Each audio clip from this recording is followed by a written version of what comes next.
Guys எங்கள் வீட்டு சுண்டக்காய் செடி எப்படி பழுத்து போச்சு பாருங்கள். ஃபுல்லாக வந்து ஒரு மாதிரி ஆயிடுச்சு தண்ணி இல்லாமல். இதில் இருக்க சுண்டைக்காவெல்லாம் பறிக்க போகிறேன். ஆடிக்கிருத்திக்காக வீடு வந்து க்ளீன் பண்ணுறதுக்காக வந்திருக்கேன். நம்ம காலி பண்ணிட்டு போனாலும் நம்ம வீடு தானே. ஸோ க்ளீனிங் ஒர்க்கு ஸ்டார்ட் பண்ணணும். அதுக்கு முன்னாடி சுண்டைக்காய்லாம் அறுத்து வச்சுக்கலாம். நம்ம புது ரெண்டல் வீட்டுக்கு போகும்போது எடுத்துகிட்டு போயிட்டோம்னா குழம்பு வைக்கிறதுக்கு யூஸ் ஆகும். ஸோ இதெல்லாம் பறித்து எடுத்துக்கலாம். ஆனால் இது ஏன் காஞ்சிது செடின்னு தெரியல. தண்ணி இல்லாதனால ஒரு மாதிரி வறண்டு போச்சுன்னு நினைக்கிறேன்.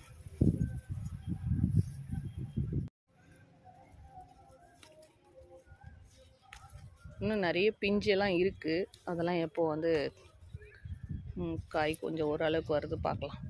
இந்த ஸ்டேஜில் அறுத்தால் தான் குழம்பு வந்து சூப்பராக இருக்கும். ரொம்ப முத்த விட்டாலும் நல்லா இருக்காது. இதெல்லாம் பூச்சி அடிச்சிருக்கு.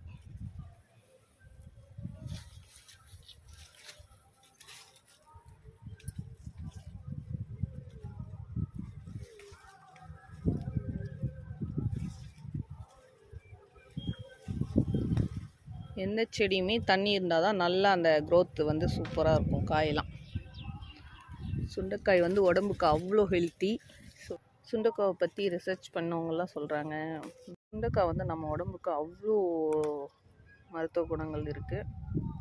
ஸோ அதனால் சுண்டைக்காவை மிஸ் பண்ணாதீங்க. சுண்டைக்காய் எங்கே கிடச்சாலும் வாங்கிடுங்க. கடையில் கிடச்சாலும் சரி, பக்கத்து வீடு அக்கத்து வீடு கிடச்சாலும் சரி, வாங்கி நம்ம வந்து யூஸ் பண்ணிக்கிறது நல்லது.